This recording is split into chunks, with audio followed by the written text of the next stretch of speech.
Well, welcome to the 700 Club. Are Democrats turning on the Jewish state? Well, case in point, under President Obama, the United Nations was used to pressure Israel. What happened as a result of this pressure and what more could be in store? Chris Mitchell reports on a powerful group called J Street. Leverage against Israel. That strategy was on display recently at Washington's powerful J Street conference. The group claims to be pro-Israel, but often criticizes the Jewish state. Obama National Security Advisor Ben Rhodes proudly admitted how the administration used the United Nations to pressure Israel. And at the very end of the administration, we abstained on a resolution essentially critiquing Israeli settlement construction along the same lines as what we would say in our own words. About a month before Obama left office, the U.S. abstained during a vote at the UN Security Council, allowing the passage of an anti-Israel resolution against settlements in biblical Judea and Samaria, also known as the West Bank. While the U.S. historically opposed settlements, it had always backed its key ally at the UN. It led to calls of betrayal. The United States could have killed this resolution by voting no. This was a stab in the back against the Israelis. Some, including Middle East expert Michael Widlansky, saw it coming. It's not a surprise that the Obama administration would pressure Israel, because the only consistent point about the Obama administration and all its foreign policy was hurting Israel and helping Muslim extremists, whether it's Turkey's Erdogan, whether it's the Muslim Brotherhood in Egypt, or the crazy Ayatollahs in Iran. And that strategy could potentially resurface. During the J Street event, 2020 presidential hopeful Bernie Sanders said the U.S. should use its Israeli military aid as a Middle East bargaining chip. My solution is to say to Israel, you get $3.8 billion every single year. All right? If you want military aid, you're going to have to fundamentally change your relationship to the people of Gaza. In fact, I think it is fair to say that some of that $3.8 billion should go right now into humanitarian aid. Less than 2 years after Israel left Gaza, Hamas took over in a violent coup. The terror group has used millions in international aid to help its fire rockets, build tunnels, and launch riots against Israel's border. Widlansky says those who call themselves friends of Israel often turn on the Jewish state. The best way to deal with deceivers, masqueraders, is to unmask them. Strip their mask, show who they really are, embarrass them. That's the only way to defeat them. Chris Mitchell, CBN News, Jerusalem. Well, this is greatly disturbing to me that we're seeing on the national stage people who are running for president of the United States openly calling for this kind of action to say our aid to Israel, our military aid to help Israel defend against all the enemies that are surrounding that democracy should instead go to Gaza. And what does Bernie Sanders not understand about what's happening in Gaza, where the money going to people there, to the government there, which, by the way, is run by Hamas, a known terrorist group, is going to build tunnels. It's going into rockets that are hidden in schools and hospitals, all for the purpose of wiping Israel off the map. The same token, money going into the Palestinian Authority, it's already been proven that around $300 million on a yearly basis is being paid to people who blow up Jews, who kill Jews, who knife Jews. It's absolute insanity to say we should continue to have, quote, humanitarian aid going into these places. That aid is being diverted into terrorism. And if you want to change things in Gaza, if you want to change things in the West Bank, if you want to change things with the Palestinian Authority, number one, they have to stop their campaign, their genocide against Jews. This is not new. This is 70 years of continually calling for Israel to be driven into the sea. This isn't anything new. What is new, we finally have an administration that says no to that. We're going to stop funding UNRWA. We're going to stop paying for terrorism. We're going to stop rewarding terrorist acts against Israelis. and we're going to recognize Jerusalem as the capital of Israel.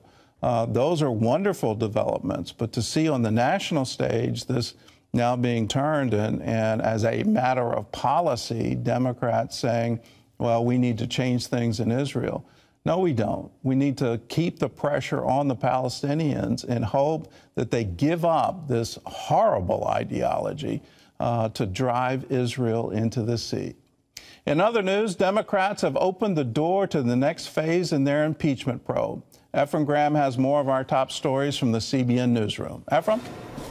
Gordon, most House Democrats supported Speaker Nancy Pelosi's resolution establishing guidelines for a public impeachment inquiry. But Republicans say the resolution is a sham and the public hearings will amount to nothing more than a show.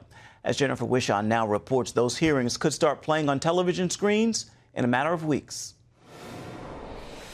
2 Democrats joined every Republican to vote against setting up ground rules for public impeachment hearings. The vote formalizes the process as both sides dig in for a brawl.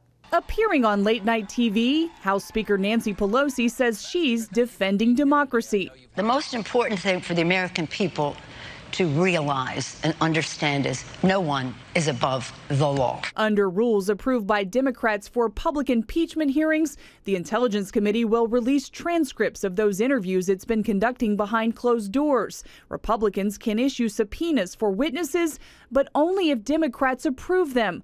Republicans cry foul.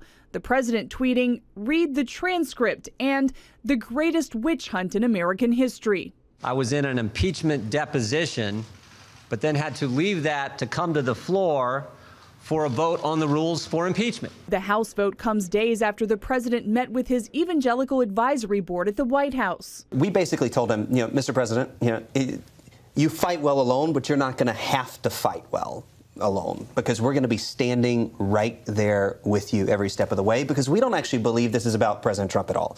This is about his agenda. And so I remember distinctly several of the leaders in the room saying, listen, you're actually impeaching us. That's what you're doing. As drama played out in the House chamber, Tim Morrison, a top official on the president's National Security Council, testified that he was not concerned anything illegal was discussed on Trump's call with the Ukrainian president. I make no prejudgment as to whether that remedy will be warranted when we finish these hearings. I will wait until all the facts are put forward. They really want to undo 2016, and if they can't do that, they don't want Donald Trump at the top of the ballot. Democrats want to begin public hearings in just a few weeks, so stay tuned for what's likely to be must-see TV. Jennifer Wishon, CBN News, Washington. Jennifer, thank you. Paula White, a member of the president's Evangelical Advisory Board, is joining the White House. The television preacher is joining the Office of Public Liaison. A White House official tells the New York Times she'll advise the president's Faith and Opportunity initiative, created by the president to give people of faith more of a say in government programs. New fires in Southern California force more evacuations overnight. A brush fire quickly spread in Ventura County, devouring more than 7,000 acres and forcing 7,500 people to leave their homes. That's just one of many fires consuming the state. The high winds fueling the flames are expected to die down, but with no rain in the forecast, weary firefighters will have to keep battling the blazes on their own. We turn now to the Middle East, where the Turkish invasion of northeast Syria is causing a humanitarian crisis. CBN correspondent Chuck Holton reports from a refugee camp in northern Iraq on the efforts to help those who've been forced to flee their homes. Here at the border of Syria and Kurdistan, crowds of people arrive each day, hoping to cross the river to get away from the disaster being created by the Turkish invasion from the north. This family is not being allowed to cross because, like many others, they have no passports. We brought our whole family from Kobani and elsewhere because of the bombings. Maybe if things quiet down, we can go back. But right now, they won't let us out of Syria because we don't have the right paperwork. Many young men are leaving for a different reason. They don't want to be forced to join the Syrian army. I'm a Syrian citizen, and I was here on holiday visiting my wife. Now we have to leave early because I'm wanted for the Syrian military service. This refugee camp inside Kurdistan was built to house 3,000 people, and it's already over 8,300. These buses behind me are coming in from the border, bringing almost 1,000 people each day right now. And that means that the stress on this camp is really reaching a boiling point. They only came with some clothes, and that's all. So the basic needs for these people are water, food, and things like that, especially for baby needs, dry milk, diapers, and etc. The Barzani Foundation is a Kurdish charity that's taken the lead to help displaced Syrians for several years, and the needs are only getting worse. If you talk to people here in Bardash camp, you will feel their sadness, their suffers.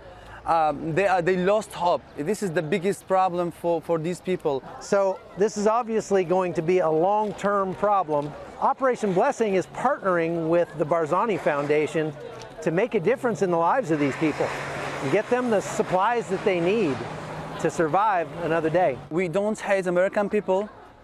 We don't hate America, but we hate the bad deeds. So Kurdish people, now they lost hope in America. As you saw, they throw stones and tomato on American troops.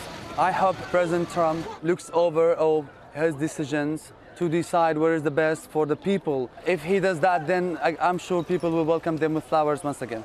From the Badarash refugee camp in Kurdistan, I'm Chuck Holton for CBN News.